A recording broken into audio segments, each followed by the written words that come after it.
think we'll start. Before I introduce our speaker, I wanted to give a little housekeeping remarks. This CME activity is sponsored by the Hawaii Consortium for CME, a joint venture between the HMA and the John A. Burns School of Medicine. At this time, please enter the name and credentials of everyone viewing Grand Rounds for CME attendance purposes. As a reminder, evaluations are required for CMEs. You can find the evaluations by following the link in the chat box or by following the link in the website or the email advertisement. Your comments are very important to the planning committee and will be used to plan future programs. As you know, all sponsors of CME are required to execute a conflict of interest policy. Dr. Hermosura has disclosed that she has no relationships with commercial supporters that could be perceived as a conflict of interest in the context of this presentation. It's my great pleasure to introduce our speaker, Dr. Andrea Hermosura. She was born in Honolulu, Hawaii. She was born in Honolulu and raised in He'ea, Kaneohe. She now lives in Ewa. She's a Hawaii licensed clinical psychologist at the Queens Medical Center, Family Medicine Clinic at Palimomi, and Paradigm Hawaii Counseling, and an assistant research professor with the Department of Native Hawaiian Health at the John A. Burns School of Medicine.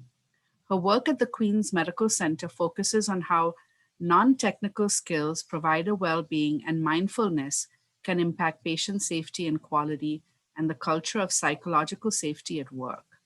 Her research interests include health disparities, how factors like perceived racism and implicit racial bias impact the health inequities experienced by Native Hawaiian and other Pacific Islanders, and community-based participatory research. She received her doctorate from the University of Hawaii at Manoa and completed her clinical internship at the VA Pacific Islands healthcare system. Please join me in welcoming Dr. Andrea Hermosura. Aloha mai kako. Mahalo, Dr. Masaki, for that introduction and for allowing me to share this work with all of you. So today I'll be talking about implicit racial bias in medicine and Hawaii. I'll be briefly speaking about systems of inequality, then I'll do some level setting by providing some definitions that are critical to understanding this work. I'll talk about how implicit biases are formed and measured, and then look specifically at bias in medicine and racism and bias in Hawaii. And then I'll leave you with some strategies to better manage biases. So included in this slide is a quote by Audre Lorde, which says that there is no thing as a single issue struggle because we do not live single issue lives. And so I wanted to put that out there because even though I'll be focusing specifically on race and ethnicity and racism in particular, there are many aspects of our identity that can indicate and affect our relationships with other people and our experiences in our work. By the end of this presentation, you'll be able to define implicit biases and describe how they're formed. Describe the role of context in implicit biases, describe how implicit biases can impact recruitment, retention, and evaluation of trainees, as well as patient-provider communication, and identify at least one thing you can do to be aware of and or change your implicit biases. So I'm going to start off by describing a theoretical framework that was developed by Nixon in 2019. And he really talks about how we all live in a system of inequality that is indicated by the coin. And above this coin or this system is privilege, and on the bottom is oppression. And so in this framework, he talks about different aspects of our identity that are often seen as privilege. Like if you're upper middle class, white, settler, able-bodied, straight, cis, or male. And then groups that are often oppressed or have a disadvantage, which is being female, trans, LGBTQIA, disabled, indigenous, non-white, or racialized, and lower class. And so, like I mentioned earlier, I'll be really focusing on race and the system of inequality that perpetuates whites having advantage and non-whites being racialized or being oppressed. And so before I start, I wanted to provide you with some definitions that to level set and to make sure that we're all on the same page. So first, race is a socially constructed categorization based on skin color or appearance. Ethnicity is a shared culture such as language, practices, and beliefs. And racism really is a system of structuring opportunity and assigning value based on the social interpretation of how one looks or race that unfairly disadvantages some individuals and communities by unfairly advantaging other individuals and communities. And when we do that, that really saps the strength or limits the potential of the whole society through a waste of human resources. And in this special issue of the National Geographic, on the cover, there's a picture of twins. And it really talks about how they're probably similar in a lot of ways. They're raised in the same household, they live in the same neighborhood, they go to the same schools. And they're probably going to be treated differently based on their skin color alone out in the community. And the reason why we talk about racism is because racism leads to the kind of biases that we have. And so there are two types of biases. The first is explicit bias, or positive or negative attitudes or stereotypes towards a person, thing, or group that a person is aware of and is under conscious control. And implicit bias is positive or negative attitudes or stereotypes towards a person, thing, or group that are outside of our conscious awareness.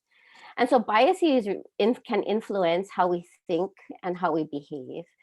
And biases are a part of our natural cognitive processing that helps humans process millions of bits of information. So we have an innumerable number of biases, and they're influenced by the experience and context in which we live. You can't count them, and they're not exactly the same for everyone. But there are attitudes and stereotypes that are more widely accepted and shared throughout our society and communities. And so in society, we have many institutions, structures, or agents that can provide us with messages that assign a value or a characteristic to unrelated traits. And they're often learned through conditioning or the development of learned associations that can lead to biases and discrimination, and then reinforced again through the system of racism. And then the cycle starts again. And so some concepts that are associated with certain stereotypes are males being associated with being better at science, while women tend to be associated with being better at arts and humanities. Another common association out in society is that the relationship between Black men being violent or dangerous. And so when we assign certain characteristics or traits with traits that are not necessarily related, we can really impact how we utilize human resources and how this influences the education we receive, the training that we provide, or the healthcare that we provide people. And so in an interesting book by Daniel Kahneman called Thinking Fast and Slow, he talks a little bit about a fast brain and a slow brain. So Daniel Kahneman is a psychologist by training, but he got a Nobel Prize in economics because he studied why human beings who are supposed to be rational individuals sometimes make irrational decisions. And what he came up with was that our brains are comprised of two systems. The first system is our intuition or instinct, and it operates 95% of the time. It usually is unconscious, fast, associative, and things that we do on automatic pilot.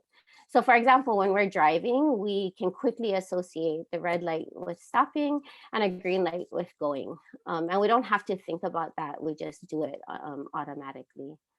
The second system is our rational thinking, and it only operates about 5% of the time. It takes a lot of effort, it's slow, it's logical, it's lazy and indecisive. So our brains don't like to operate in this system too. it tends to want to operate in system one, and it takes a lot to activate our system two.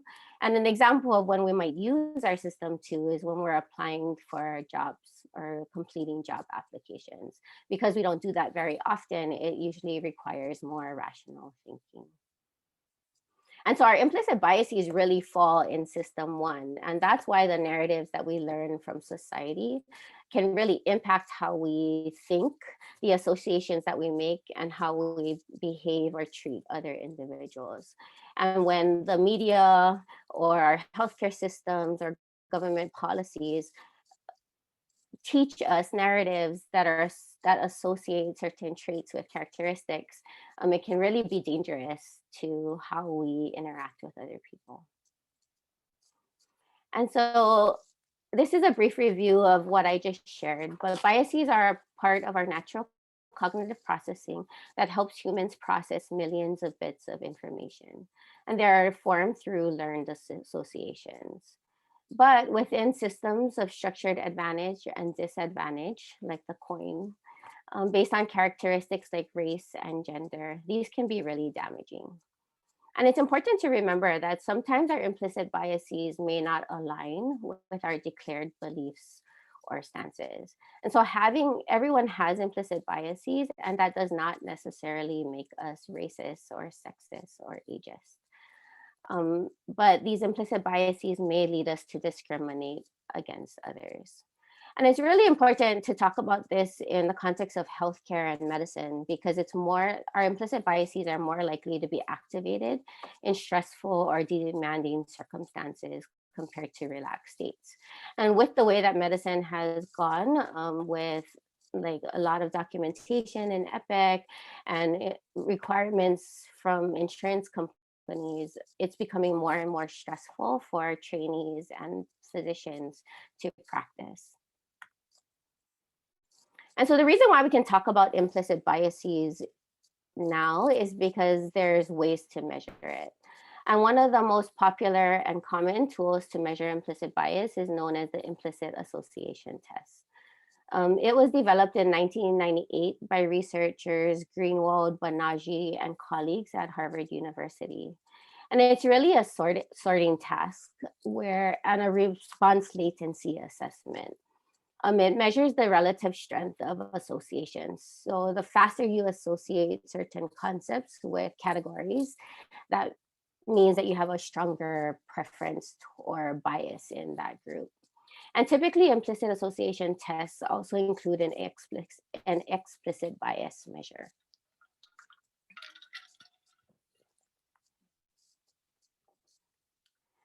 So I'm now going to highlight a couple of articles that talk about bias in medicine in particular. So this is a lot of the work on implicit bias in healthcare is limited, and in residency, it's limited even more. And a lot of the work that's been done has been focused primarily on Black-white comparisons. So we see disparities in academia in that there's still a significant underrepresentation of racial ethnic minorities in faculty positions. And when they are in faculty positions, they report feelings of loneliness and isolation. And that they're less likely to network and build social capital. They tend to have lower rates of tenure. They're less likely to hold a senior faculty rank. They tend to spend more time on clinical activities than research activities. And some hypothesize that it's related to having a greater debt burden. Racial and ethnic minorities are also less likely to be promoted and to experience higher levels of attrition. And so the reason why I'm talking about these disparities in faculty positions or members, is that this underrepresentation directly affects recruitment, mentoring, retention, and evaluation of minority students, potentially leading to a cycle of underrepresentation throughout medicine and even in our healthcare systems.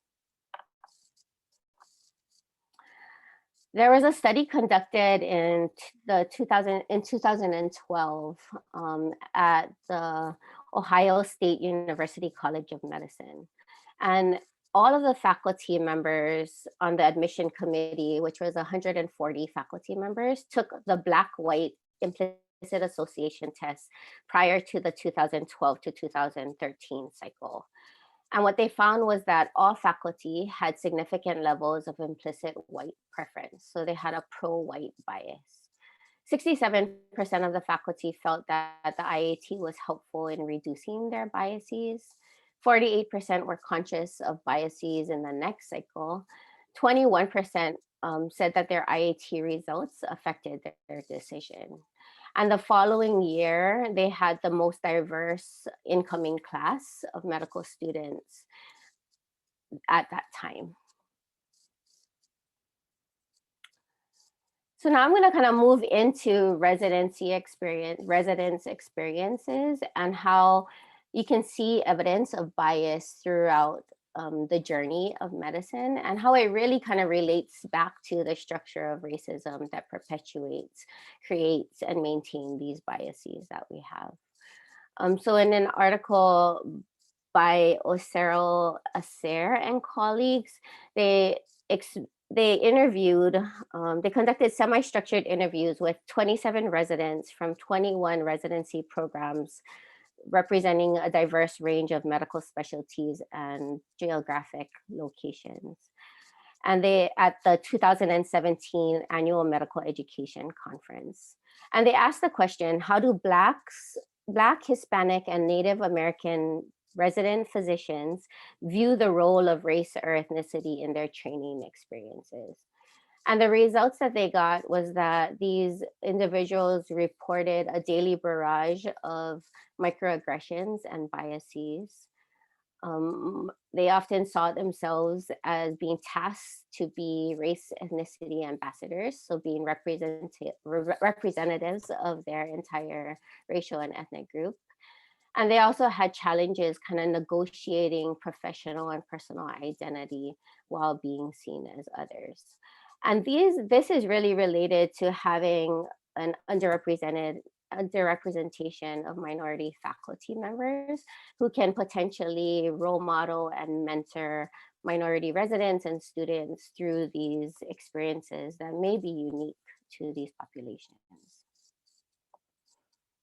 In another study, it's a longitudinal cohort study that was conducted between 2010 and 2017 with 3,392 second-year non-Black resident physicians.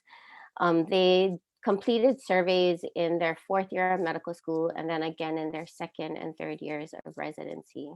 And what they found was that residents were more likely to report that feeling burnt out. And being burnt out is associated with having higher levels of racial bias. And that's related to what I mentioned earlier. So if we're more stressed, we're more likely to rely on our system one or fast brain, and to rely on the narratives that we've been taught over time through the systems that kind of create and reinforce these structures and ideas that associate certain characters with certain traits that may be unrelated, that are probably unrelated. And they also found that burnout can impede cognitive performance, increasing the likelihood that implicit biases can impact their behaviors and clinical decisions.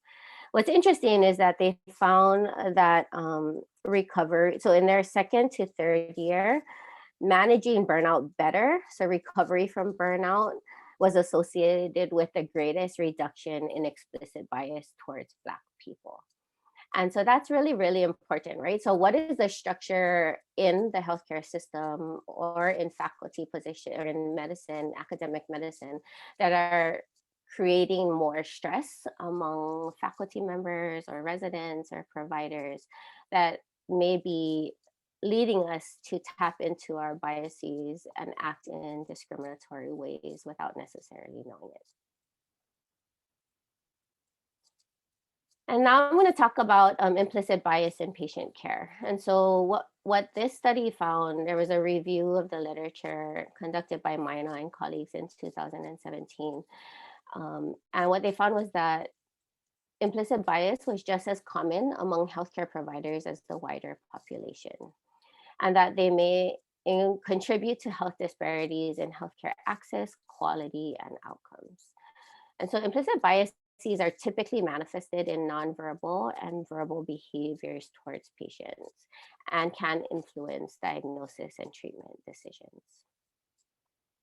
And so in that literature review by Mina and colleagues, the results were mixed, but the most consistent finding was that implicit biases manifest themselves in patient-provider communication in real-world patient care. And so some of the behaviors that might indicate that you have a bias or preference for one group compared to another is that an example is that providers with higher pro-white bias displayed more negative affect, verbal dominance, and slower dialogue with less emotionally responsive and content-rich communication. And so it manifests itself in the way that we interact with our patients and how the patients may perceive us. And so now that I kind of reviewed how implicit biases can manifest themselves throughout the journey of medicine, I wanted to talk about how it relates to Hawaii in particular.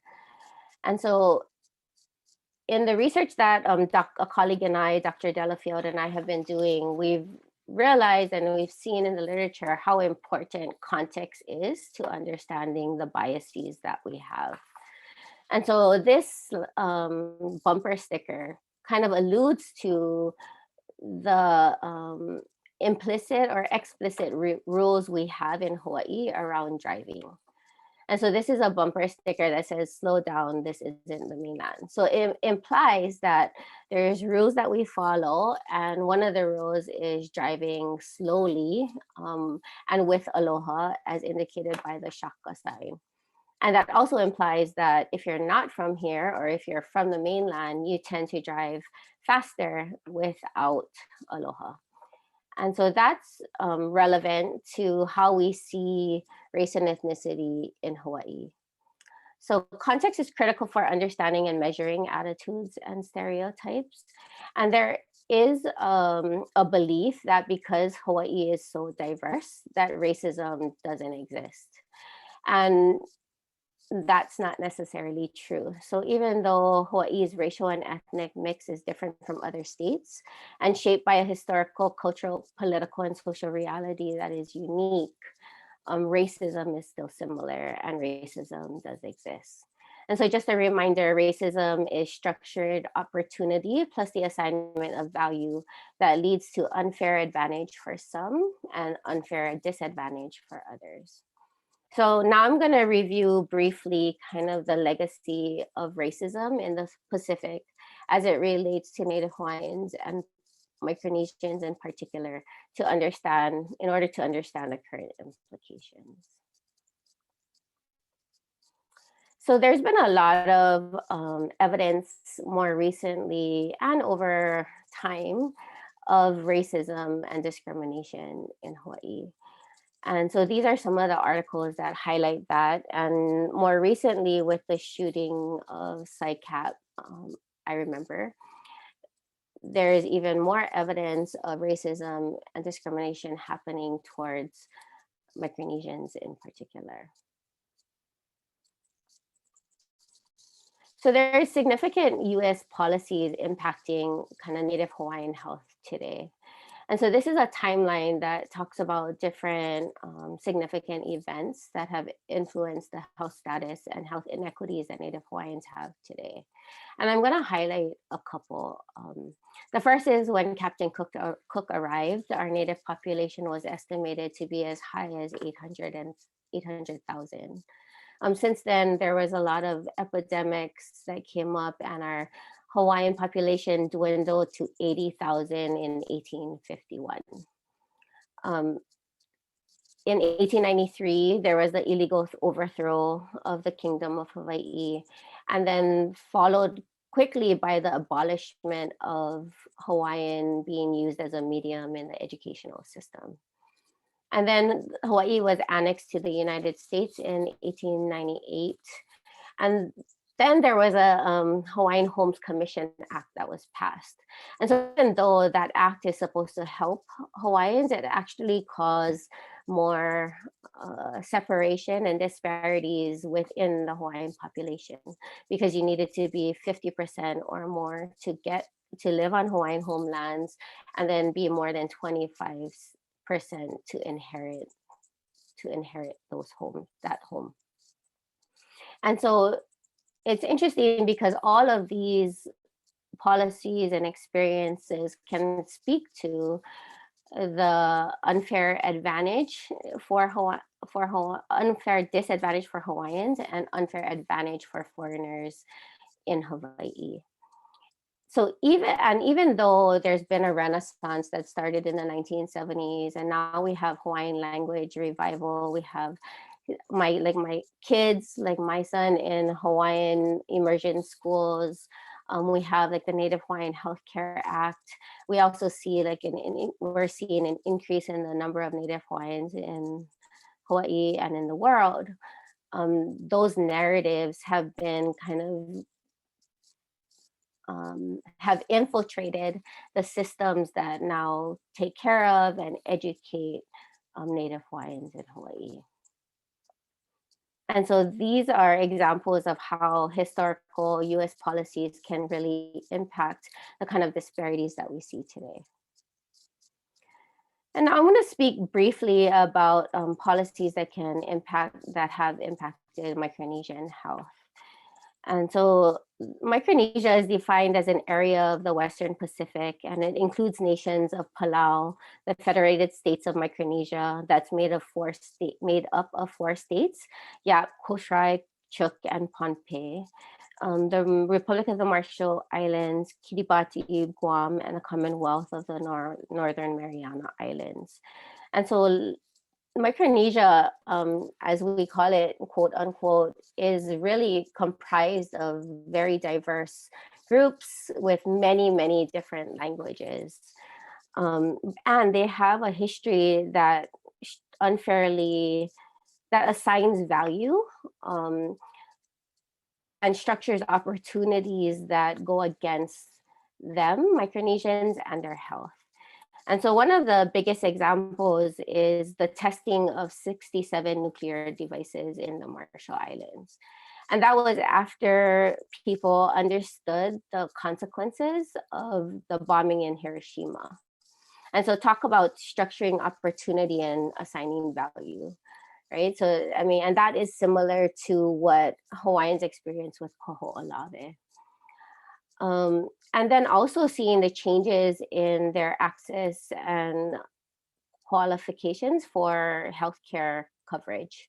And so you can see changes in what they qualify for, how much they qualify for, and just like navigating that system for a lot of people, even educated people, can be very difficult. And so if you're trying to navigate that system in a language that you don't typically speak in a place that you're not from, that isn't your homeland, then you're already at a disadvantage to getting the healthcare services that you might be in Hawaii and the continental United States to get. And so even though there are efforts more recently to address these issues, there's a long way to go to kind of start undoing the narratives that exist about Native Hawaiians and Micronesians in Hawaii. And so we can see evidence of racism and biases in the health disparities that are experienced among Native Hawaiians and other Pacific Islanders in Hawaii. And we can see these disparities play out in preterm birth rates, infant mortality, asthma, poor oral health, cigarette use, and suicidal thoughts or attempts. And more recently, we've seen it play out in COVID-19, a pandemic that should be impacting everyone equally, is disproportionately affecting Native Hawaiians and Pacific Islanders, and in particular, Micronesians, who have really, really high death rates due to COVID-19, more than any other racial ethnic group in Hawaii.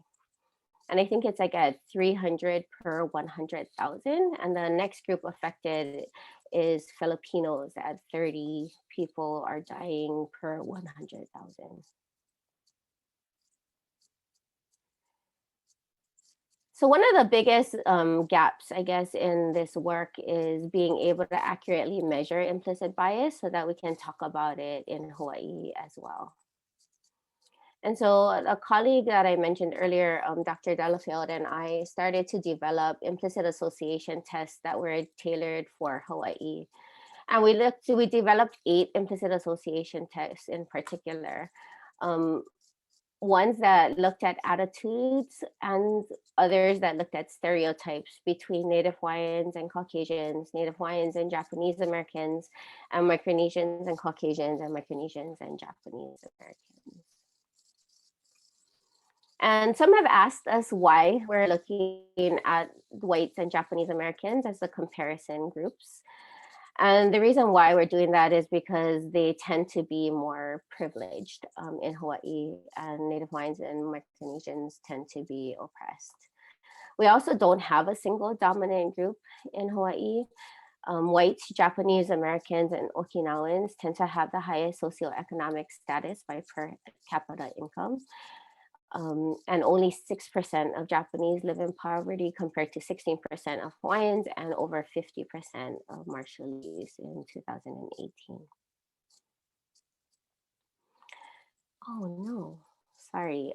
So what we did was we sent out surveys and conducted focus groups to come up with concepts and targets that we could use to represent Micronesians, Hawaiians, whites, and Japanese Americans. So the first thing that we wanted to do was come up with neutral terms. And so the first row with Oceania, Islander, Micronesia, and Micronesian are the neutral terms that we've found to associate with Micronesian.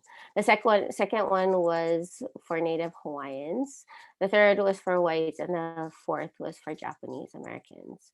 And then we use positive terms for the attitudinal IATs.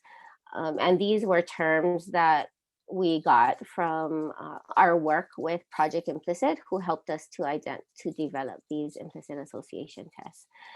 So the joy, wonderful, pleasure, happy terms were the positive associations, and then horrible, terrible, agony, nasty were for negative associations.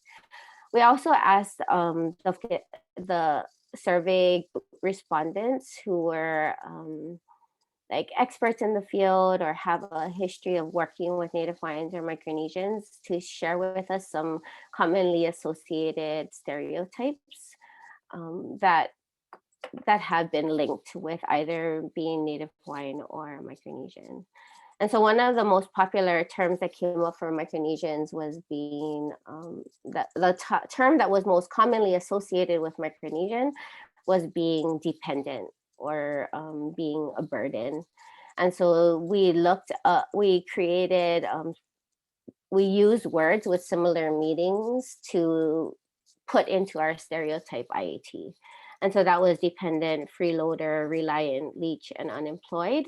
And then the antonym, which is independent, productive, self-sufficient, contributor, and employed. And then for Hawaiians, it was being unintelligent, stupid, uneducated, slow, and lazy. So those are the terms that were most commonly associated with Native Hawaiians, compared to intelligent, smart, educated, quick, and bright. And so this is an example of how our one of our attitudinal IAT screens look, if you haven't taken one. But in the top the two corners on the top, you can see that bad is associated with Caucasian and good is associated with Micronesian in that screen. And so your job is to quickly associate as quickly as possible where you would put laughter.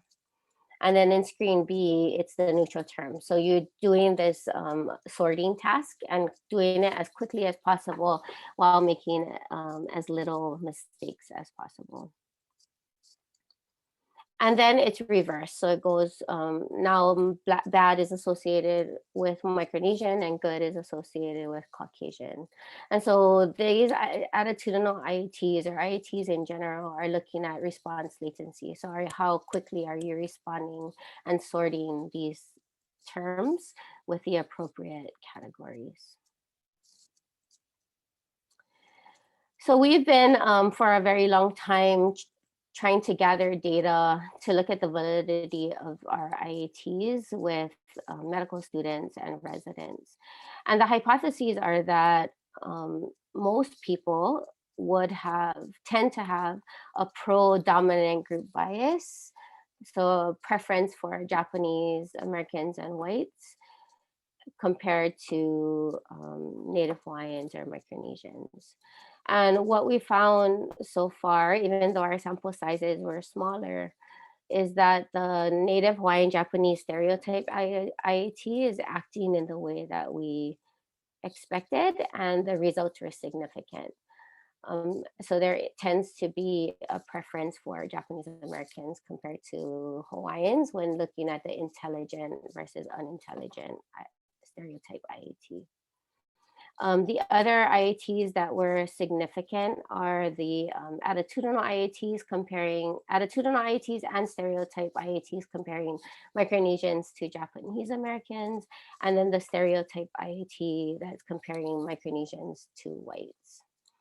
What's interesting is that we didn't see strong attitudinal IAT, like a strong preference for Japanese or whites compared to Native Hawaiians in the attitudinal IATs.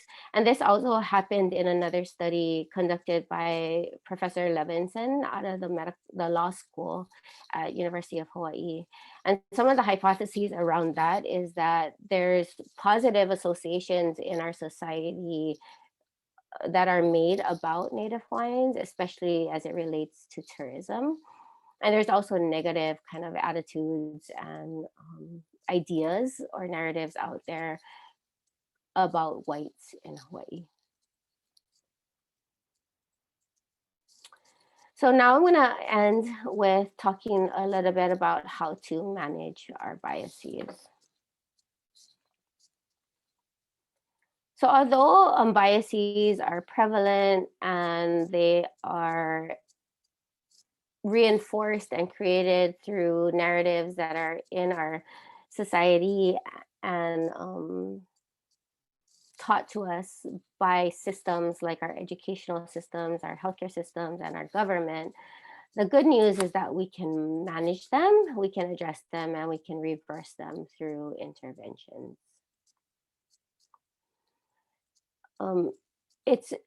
The research shows that our explicit systems or our explicit biases can change relatively quickly and is relatively context independent. So if we're aware of them, we can make a decision to change them, and it's pretty easy to do. However, our implicit system is highly contextual and only changes in an enduring way after considerable time, effort, and/or intensity of experience. And it really requires considerable goal-directed effort over time. So in order to change our implicit biases, we need to think of them, and they have been likened to deeply entrenched habits that are developed through socialization experiences, or likened to management of a chronic disease like diabetes. And so it's something that we all struggle with and that we all have. And we need to be intentional about how we change them. And so one of the first steps are having things like this. So having implicit bias trainings or didactics. They're necessary, but they're not in and of itself sufficient for eliminating biases. And in the literature, there's evidence to show that some implicit bias training programs are more effective than others. And those that tend to be more effective incorporate bias awareness through the use of measures like the implicit association tests. And it also transfers evidence-based bias and bias reduction and mitigation strategies into practice. And so I've been saying this a lot, but context is really, really, really important, and understanding how biases and stereotypes play out and exist in Hawaii um, is important to understanding how our biases might be activated in different situations. And it also can help us to learn about how to replace our bias responses with responses that better reflect our goals. And so most of us don't go into healthcare or helping professions with the idea that we're going to do more harm than good. And sometimes our responses or our behaviors contradict that intention. And so having intentional conversations about how context can influence our biases and our behaviors are really, really important. So in order to change your implicit racial biases or biases in general, you must be aware of your biases, concerned about the consequences of our biases, and motivated to try to eliminate them. So in an article by Divine, she talks about different evidence-based strategies that can be used. And the first is mindfulness. And these strategies are important because we're more likely to give into our biases or be unaware of our biases in stressful situations. And so if we incorporate mindfulness practice into our daily living, we can, in some ways or in a lot of ways, reduce the stress that we experience. And so some mindfulness practices that can be helpful are focused breathing, guided imagery, and progressive muscle relaxation. Another strategy is contact with the counter stereotypic others. And so this is a strategy that recommends imagining in detail the counter stereotypic others.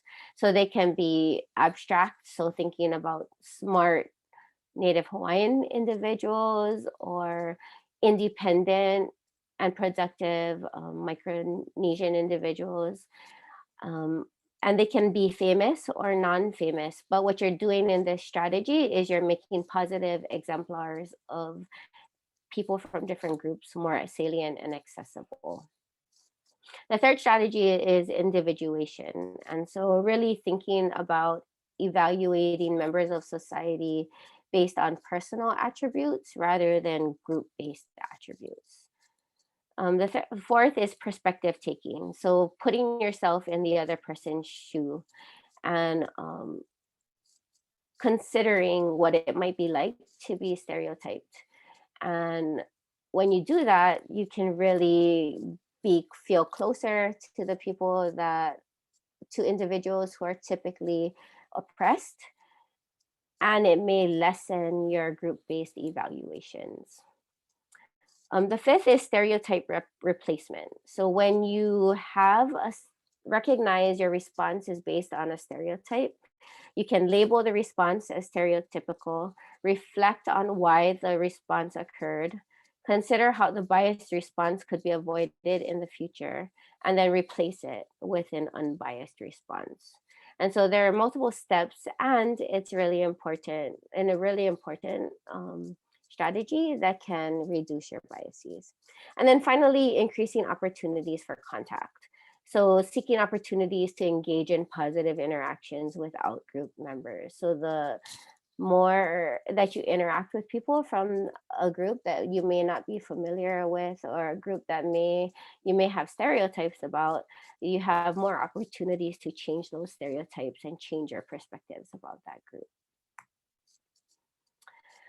So even though we can do things on an individual level, it's really going to take institutional and culture change to eliminate implicit biases and implicit racial biases in particular, because a lot of our biases are based on the narratives that we hear from larger systems over the course of our lives.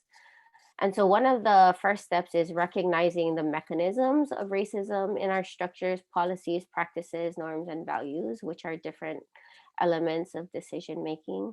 So for example, looking at different things that lead to burnout among healthcare providers, faculty, residents, and students, and changing what's possible to change to eliminate that component. and how that might perpetuate different implicit or activate and then perpetuate some of the biases that we have. Another thing we can do as an institution and is to pay particular attention to the absence of. So not only who is at the table, but more importantly, who is not at the table. Also looking at our agenda and seeing what is on the agenda, but more importantly, what is not on the agenda. So what are we not talking about and who is not being included on the decision-making table? And then asking the question, how is racism operating here? And so because I think in more recent events, and especially with the COVID-19 pandemic, we can't ignore anymore that racism does exist in Hawaii. And so the more likely we are to have these conversations in safe ways and in safe spaces, the more that we can do about it, right? So the first step is increasing awareness about racism and how that can play a role in our biases and in the diversity or the lack of diversity and inclusion that we see in some of our major healthcare institutions and schools. And then other strategies are to focus on education and development. So how can we support the training of health professionals, researchers, students around issues of race, racism, and anti-racism at educational institutions of all levels? And what does an effective anti-racism curriculum look like? So I mentioned a little bit earlier that a lot of the research that's been done is looking at Black compared to white. And there's not a lot that has been done for Hawaii or looking at the unique kind of population and considering the unique socio-cultural context of Hawaii. And so would our anti-racism curriculum look the same and or different from what's happening nationally? And then also looking at communication and dissemination. So how can we support the naming of racism in all public and private spaces? What tools and strategies are needed to start community conversations on racism? How can we measure change over time? And kind of making that a typical part of our culture and the way that we do things.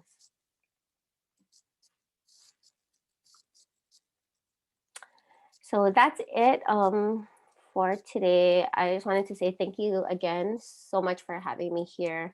And I also wanted to acknowledge the Queen's Health System, Native Hawaiian Health Initiative for funding the work, the IAT validation work that we've done in part, and also the Department of Native Hawaiian Health at JABSOM. And these are the references that were included in my presentation. So I can open it up for questions, comments, thoughts. Thank you so much, Andrea. For the audience, please type your questions in the chat box and I'll moderate the question and answer session. So Andrea, while we're waiting for the audience to type in questions, I just wanted to give a comment. The reason why we invited you to come in July is our recruitment season for our fellowship starts next week. And of course, this is the beginning of a new academic year. And so we wanted to specifically educate faculty and fellows about implicit bias in our recruitment and also in the evaluation process. Do you have any comments or thoughts on both of those for us? I mean, I think the fact that we're having this discussion and there's a presentation on it is important. And like I mentioned earlier, it's not sufficient. So having ongoing conversations about what people are noticing maybe in the applications that are coming in. I think I read that there's a standardized protocol now that's being recommended for like letters of recommendation, but in some of the research that's been published, they talk about how there's very different words that are used, ways people are talked about, depending on your race or ethnicity and or gender. And so if there's ways to like standardize interview questions, create safe spaces to continue to have these conversations, and creating opportunities to kind of go back and reflect and change along the way, I think that would be really helpful. Thank you. The next question is, are there any thoughts on implicit bias as related to age, what we call ageism, since we are the Department of Geriatric Medicine? Yeah, actually, that's one of the strongest biases according to um, Project Implicit at Harvard. They say that age biases are the strongest. That people tend to have a pro young preference over um, older people. And so I think how that may manifest itself in similar ways, right? So some people might talk louder, talk slower, even without any evidence necessarily that the person in front of you, while they might be older, that they're actually experiencing any hearing loss or they comprehension issues. And so maybe paying attention to your nonverbal behaviors and how that plays out in patient provider communication in particular is going to be important to understanding your biases and then how to move forward. I would also recommend going to Project Implicit. If you Google that, they have age implicit association tests that are already created. And if you take some, then you can determine whether or not you have how strong your preference is, maybe for younger people over older people. I hope that answers the question. Thank you. Thank you, Andrea. The next question is, using academic processes such as implicit bias training may be a bias, a stronger zero tolerance policy for harassment against women or bullying. There has been cultural diversity and implicit bias training for years. It does not work well, very, very slow. COVID is the current example. Any comments on that, Andrea? Yeah, I would agree. And I think, like I mentioned, it's really, really hard to change your biases and having um, I guess, like, if we blame the systems for the biases that we have, the systems that are larger and have been in place and in existence for as long as we've been alive, then we can start to target the changes in that way in order to help individuals and the experiences of discrimination that they might have. Um, and so I guess if for implicit biases, that's the way that we would talk about it. Like, while you can do things as an individual, you really need the whole kind of culture to shift and to change your thinking about where these biases come from and start implementing structures and opportunities and maybe resources really early on to eliminate them over time. Thank you, Andrea. Not an easy question for sure. No. Yeah. Yeah. What are the curricula or programs currently in existence regarding implicit bias at the medical school, residency, and practicing physician levels in Hawaii? Actually, I don't know. I know that we've been offered the opportunity to do these kinds of trainings several times for different departments and in different spaces. I know that there's gosh, I want to forget the name, but the code, C code group at JABSOM that is working to develop things like anti-racism curricula and to unify efforts to increase diversity and inclusion at JABSOM. But I think there's a lot of opportunity to grow in these areas still that we're just starting to align resources and forces together to do what is best for us here, I think, in Hawaii. Yeah, I think I would agree. I think JABSOM has been taking a leadership role in this area, but all of us agree that there's a lot of room to grow. Mm-hmm, mm-hmm.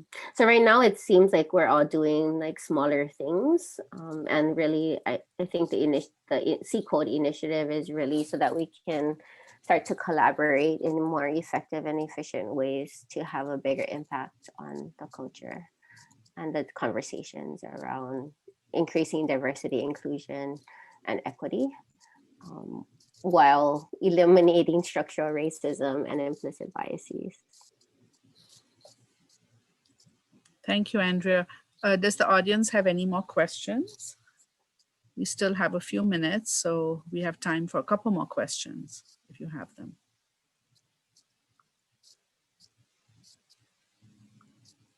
So Andrea, I know on our department level, we will continue to have these conversations, maybe continue to have experts such as yourself come and speak to us on a regular basis so that we do our very best to avoid these types of biases. Mm-hmm. That's awesome, thank you.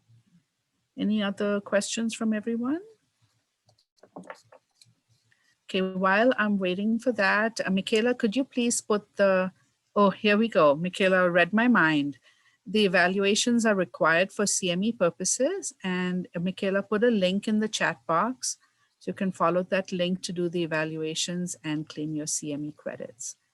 Again, I'll give everybody another minute. If people want to ask any more questions, we do have a couple of minutes left. And Andrea, I want to thank you again for an excellent presentation, very, very thought-provoking. Certainly not the end of the discussion, more the beginning of the discussion for all of us. And all of us need to work really hard on this in this area to try and avoid the discrimination and racism that has been happening historically. So thank you, Andrea. Thank you. Thank you all for being here.